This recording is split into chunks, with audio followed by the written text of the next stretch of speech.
इस वीडियो में जानेंगे कि हरास सिस्टम क्या होता है। हरास सिस्टम का फुल फॉर्म होता है रेनिन एंजियोटेंसिन एल्डोस्टेरोन सिस्टम। इस वीडियो में जानेंगे कि हरास सिस्टम कैसे एक्टिवेट होता है और उसका क्या काम होता है हमारे बॉडी के अंदर। तो इसका फुल फॉर्म होता है रेनिन एंजियोटेंसिन एल्डोस्टेरोन सिस्टम। तो सबसे पहले हम जानेंगे कि किडनी में जो नेफ्रॉन होता है वो कैसे काम करता है। तो उसके लिए मैं उसका वीडियो का लिंक आई बटन में दे दूंगा और डिस्क्रिप्शन में दे दूंगा, उसको देख लीजिएगा किस प्रकार से किडनी ब्लड को फिल्टर करती है। इसके बाद इस हरास सिस्टम को आप बहुत आसानी से समझ सकते हैं।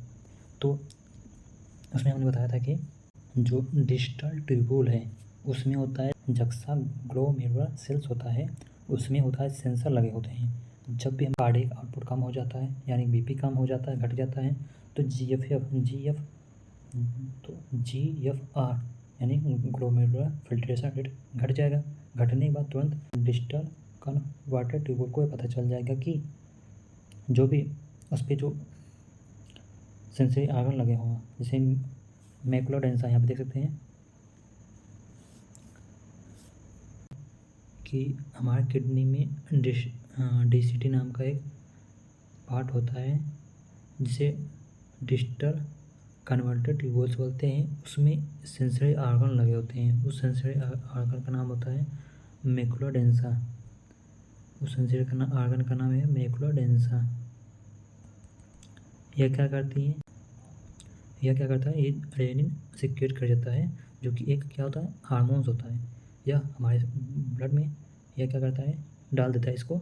यह जाती है तब जैसे किडनी ने, जैसे जक्स्ट्रा ग्लोमेरुलर सेल्स ने रेनिन को ब्लड में डाला, ब्लड में जाते ही यह ठीक है, जैसे यहाँ रिलीज हुआ किडनी से, वो जाएगा रेनिन कहाँ जाएगा, ब्लड में जाएगा।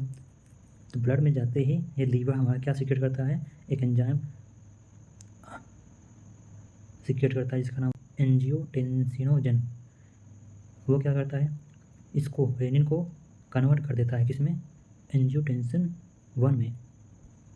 जैसे कन्वर्ट हो जाएगा, अब ये ब्लड में है, अब ब्लड से होते होते अब जाएगा आपके पास लंग्स में। तो लंग्स में एक एंजाइम होता है ACE, एंजियोटेंसिन कन्वर्टिंग एंजाइम्स होते हैं। ये क्या करते हैं, ये इसी एंजियोटेंसिन 1 को कन्वर्ट कर देते हैं एंजियोटेंसिन 2 में।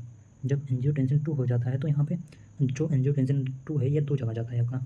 एक चला जाएगा आपका एड्रेनल ग्लैंड पे जो कि किडनी के ऊपर हो पाया जाता है, और ये जो एंजियोटेंसिन 2 है यह सीधा काम कर देगा आपका, या 2 काम कर देगा। एक कन्वर्ट होने के लिए आपका एड्रेनल ग्लैंड के पास चला जाएगा, या नहीं तो और या आपके ब्लड वेसल्स जो होते हैं उसको कॉन्टैक्ट कर देते हैं, मतलब उसको नैरो कर देते हैं, जिसके बाद जिसके ब्लड का प्रेशर तुरंत बढ़ जाता है। देख सकते हैं यहाँ पे, यह आपका ब्लड वेसल है, ये ब्लड वेसल है, इसको क्या करते हैं, नैरो कर देते हैं इसको। इसका जो मुँह है उसको क्या करते हैं, और कम कर देते हैं, जिसके बाद ब्लड वेसल आपका BP या बोल सकते हैं ब्लड प्रेशर बढ़ जाए।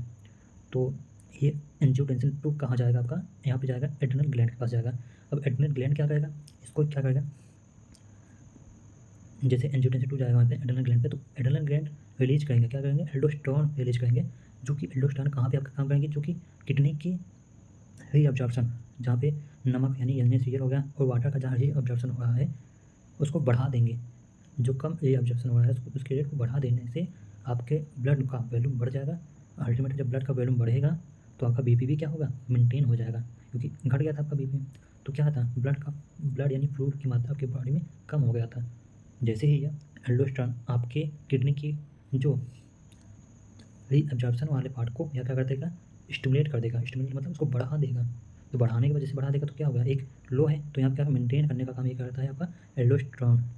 ये कौन मेंटेन करने का काम करता है, एल्डोस्टेरोन आपका क्या करता है, मेंटेन करने का काम करता है किसको, BP को। देखो आपका एंजियोटेंसिन 2 क्या किया, ये सीधा क्या किया, ये सीधा ब्लड वेसल्स पे जाकर काम किया, ब्लड वेसल को क्या कर दिया, नैरो कर दिया। नैरो मतलब उसको चौड़ा, जो बड़ा था उसको उसका मुँह पतला कर दिया, जिससे क्या हो गया, अल्टीमेटली जो ब्लड का प्रेशर वो बढ़ गया मेंटेन हो जाएगा, उससे जो कम है वो बढ़ जाएगा तो आपका मेंटेन हो जाएगा।